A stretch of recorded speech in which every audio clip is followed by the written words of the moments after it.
हरे कृष्णा। नमस्कार दोस्तों, आप समस्त श्रोतागण का आपके YouTube चैनल जीवन अमृत पर हार्दिक अभिनंदन है।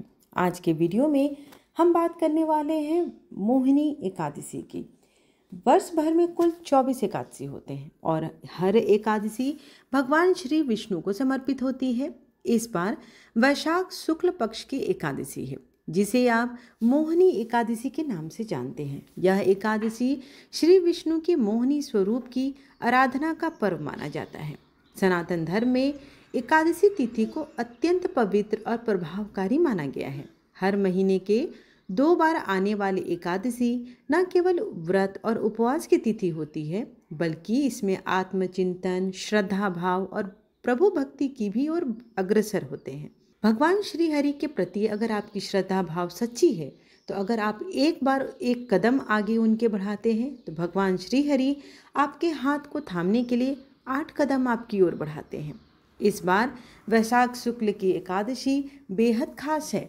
इसमें प्रभु ने मोहिनी रूप लिया था और इस व्रत को विधि पूर्वक करने से समस्त पापों का नाश हो जाता है, जीवन में सुख शांति आती है और मन की समस्त इच्छाएं पूर्ण हो जाती है। ऐसे में आइए आपको बताते हैं कि मोहिनी एकादशी के दिन की शुभ तिथि क्या है, मुहूर्त क्या है, हरिवासर का समय क्या है, द्वादशी तिथि का प्रारंभ और समापन कब है, एकादशी का पारण क्या है। एकादशी तिथि का प्रारंभ 7 मई बुधवार सुबह 10:20 से होगी। वहीं एकादशी तिथि का समापन 8 मई गुरुवार दोपहर 12:29 तक होगी। ऐसे में जैसा कि आप जानते हैं कि सनातन धर्म में उदया तिथि का महत्व विशेष होता है, तो ऐसे में मोहिनी एकादशी 8 मई 2025 दिन गुरुवार को मनाई जाएगी। आइए अब बात करते हैं कि 8 मई 2025 दिन गुरुवार के दिन का शुभ पंचांग क्या है। ब्रह्म मुहूर्त सुबह 4:16 से 5:04, सूर्योदय सुबह 5:53 से सूर्यास्त शाम 6:53, प्रातःकाल पूजा शुभ मुहूर्त 4:31 से 5:35, शाम की पूजा का शुभ मुहूर्त 7:01 से 8:04। इस दिन अभिजीत मुहूर्त भी सुबह 11:57 से 12:49 तक रहेगी। अभिजीत मुहूर्त बहुत ही अच्छी मुहूर्त होती है। अभिजीत का मतलब ही होता है इस मुहूर्त में आप जो भी कार्य प्रारंभ करते हैं उसमें आपकी जीत, सफलता निश्चित होती है। तो अगर आप किसी कार्य का प्रारंभ करना चाहें तो आप अभिजीत मुहूर्त में करें। राहु काल दोपहर 1:30 बजे से 3 बजे तक रहेगी। अब ध्यान देना है कि राहु काल के समय में आपको किसी भी कार्य का आरंभ नहीं करना है। इस दौरान अगर हो सके तो पूजा पाठ का कार्य भी ना करें, कि अगर इस दौरान कोई भी कार्य आरंभ किया जाता है तो उसका हमेशा ही फल नकारात्मक होता है। अब बात करते हैं कि द्वादशी तिथि का प्रारंभ कब है। द्वादशी तिथि का प्रारंभ 8 मई गुरुवार दोपहर 12:30 से है। वहीं द्वादशी तिथि का समापन 9 मई शुक्रवार दोपहर 2:56 तक है। द्वादशी तिथि अर्थात 9 मई 2025 इस दिन का शुभ पंचांग कुछ इस प्रकार से है। ब्रह्म मुहूर्त सुबह 4:15 से 5:03, सूर्योदय सुबह 5:52, सूर्यास्त शाम 6:54, प्रातःकाल पूजा शुभ मुहूर्त 4:31 से 5:34, अभिजीत मुहूर्त सुबह 11:57 से 12:50 तक रहेगी। गोधूली मुहूर्त शाम 7 बजे से 7:21 तक रहेगी। गोधूली मुहूर्त भी बहुत अच्छी होती है शाम की। अगर आप इस टाइम में जाकर गौशाला में अगर दीपक जलाते हैं तो यह भी बहुत ही फलदायी और पुण्य प्राप्ति होती है। इससे कई पाप दोष मिटते हैं और भगवान का विशेष आशीर्वाद प्राप्त होता है। इस दिन राहु काल का समय सुबह 10:30 बजे से 12 बजे तक रहेगा।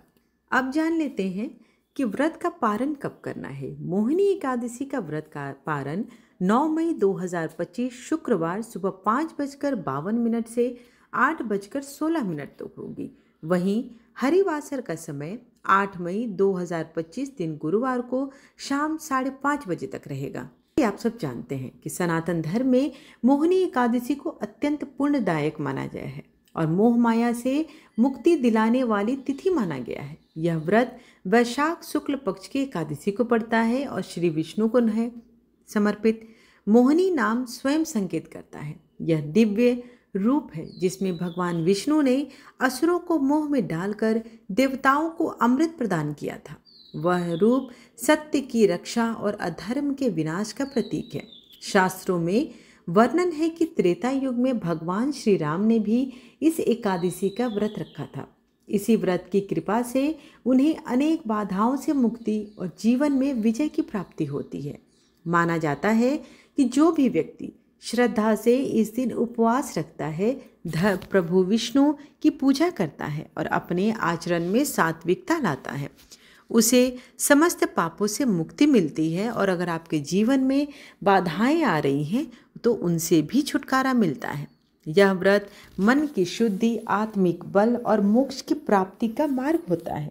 भक्त का चित्त भगवान की ओर उन्मुख होता है और वह सांसारिक भ्रमों से ऊपर उठकर परम सत्य को जानता है। आइए अब जान लेते हैं कि पूजा विधि क्या है। प्रातःकाल स्नान कर शुद्ध वस्त्र धारण करें और व्रत का संकल्प लें। भगवान विष्णु की मूर्ति या चित्र के सामने दीपक जलाएं। रोली, चंदन, अक्षत, पीले पुष्प, ऋतु फल और तुलसी दल से पूजा करें। साथ ही अब आप भगवान श्री हरि के मंत्र का भी जाप कर सकते हैं। ओम नमो भगवते वासुदेवाय नमः। साथ ही विष्णु सहस्त्र नाम का भी पाठ कर सकते हैं। इसके बाद कथा श्रवण करें, श्री हरि की आरती करें और हो सके तो अगर गंगा जी में जा सकते हैं तो दीपदान करें। वो भी नहीं कर सकते तो तुलसी माता के सामने दीपक अवश्य जलाएं। गौशाला में दीपक जला सकते हैं।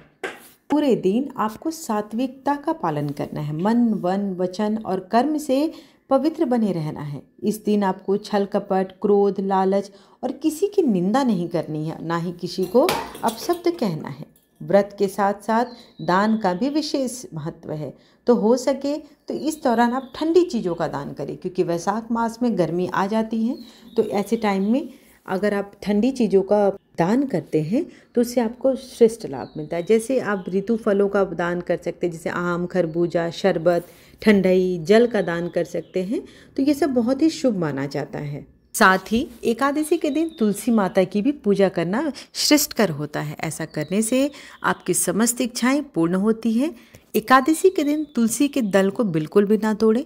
आप एक दिन पहले ही अर्थात दशमी के दिन ही तुलसी के दल को रख लें और एकादशी के दिन माता को ना ही जल चढ़ाएं और ना ही उन्हें स्पर्श करें। मोहिनी एकादशी का व्रत वैशाख मास के शुक्ल पक्ष की एकादशी तिथि को रखा जाता है। इस व्रत के महात्म्य के बारे में पद्म पुराण में भी बताया गया है। इस व्रत को करने से व्रत करने के वाले की इस जन्म के साथ साथ पूर्व जन्म के भी पापों से मुक्ति प्रदान होती है। आइए अब आज की कथा का आरंभ करती हूँ। आप सबसे अनुरोध है कि कथा का श्रवण हमेशा संपूर्ण करें ताकि इससे आपको कोई लाभ मिल सके। युधिष्ठिर ने पूछा, जनार्दन, वैशाख मास के शुक्ल पक्ष में किस नाम की एकादशी होती है? उसका क्या फल होता है तथा उसके लिए कौन सी विधि होती है?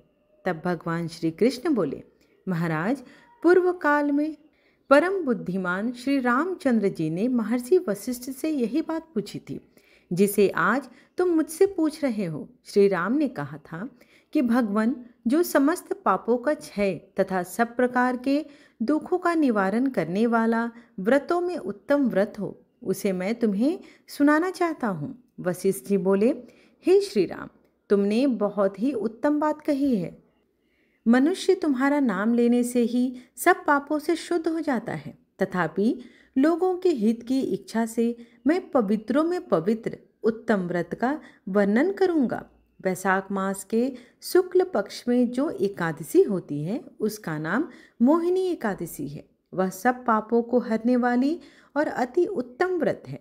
इस व्रत के प्रभाव से मनुष्य संसार के मोह जाल से तथा पातक समूह से छुटकारा पा सकता है। सरस्वती नदी के रमणीय तट पर भद्रावती नाम की सुंदर नगरी है। वहाँ द्वितीमान नामक राजा, जो चंद्रवंश में उत्पन्न हुए थे, राज करते थे। उसी नगर में एक वैश्य रहता था जो धन धान्य से परिपूर्ण और समृद्धिशाली था। उसका नाम था धनपाल। वह सदा पुण्य कर्म में ही लगा रहता था। दूसरों के लिए पौंसल, कुआं, मठ, बगीचा, पोखरा और घर बनवाया करता था। भगवान श्री विष्णु को भक्ति में उसका हार्दिक अनुराग था। वह सदा शांत रहता था। उसके 5 पुत्र थे, सुमना, द्वितीमान, मेधावी, सुकृत तथा दृष्टबुद्धि। दृष्टबुद्धि 5वां था। वह सदा बड़े बड़े पापों में ही लिप्त रहा करता था। जुए आदि दुर्व्यसनों में उसकी बड़ी आसक्ति रहती थी। वह वेश्याओं से भी मिलता रहता था। उसकी बुद्धि न तो देवताओं के पूजन में लगती थी और न ही पितरों तथा ब्राह्मणों के सत्कार में। वह दुष्टात्मा अन्याय के मार्ग पर चलकर पिता का धन बर्बाद किया करता था। एक दिन की बात है, वह वैश्या के गले में बांह डाले चौराहे पर घूमता देखा गया। तब पिता ने उसे घर से निकाल दिया तथा बंधु बांधवों ने भी उसका परित्याग कर दिया। अब वह दिन रात दुख और शोक में डूबा रहता, कष्ट पर कष्ट उठाता हुआ इधर उधर भटकने लगा। एक दिन किसी पुण्य के उदय होने से वह महर्षि कौंडिन्य के आश्रम जा पहुंचा। वैशाख का महीना था। तपोधन कौंडिन्य गंगा जी में स्नान करके आए थे। दृष्ट बुद्धि शोक के भार से पीड़ित वह मुनिवर कौंडिन्य के पास गया और हाथ जोड़कर सामने खड़ा होकर बोला, ब्राह्मण द्विज श्रेष्ठ, मुझ पर दया करके कोई ऐसा व्रत बताइए जिससे मैं पुण्य के प्रभाव से मेरी मुक्ति हो जाए। कौंडिन्य ऋषि बोले, वैशाख के शुक्ल पक्ष में मोहिनी नाम से प्रसिद्ध एकादशी का व्रत करो। मोहिनी को उपवास करने पर प्राणियों के अनेक जन्मों के किए हुए मेरु पर्वत जैसे महापाप भी नष्ट हो जाते हैं। वशिष्ठ जी कहते हैं, श्री रामचंद्र जी मुनि का यह वचन सुनकर दृष्ट बुद्धि का चित्त प्रसन्न हो गया। उसने कौंडिन्य के उपदेश से विधि पूर्वक मोहिनी एकादशी का व्रत किया। नृपश्रेष्ठ, इस व्रत के करने से वह निष्पाप हो गया और दिव्य देह धारण कर गरुड़ पर आरूढ़ हो सब प्रकार के उपद्रवों से रहित श्री विष्णु के परम धाम को चला गया। इस प्रकार यह मोहिनी का व्रत बहुत ही उत्तम है। इसके पढ़ने और सुनने से सहस्त्र गोदान का फल प्राप्त होता है।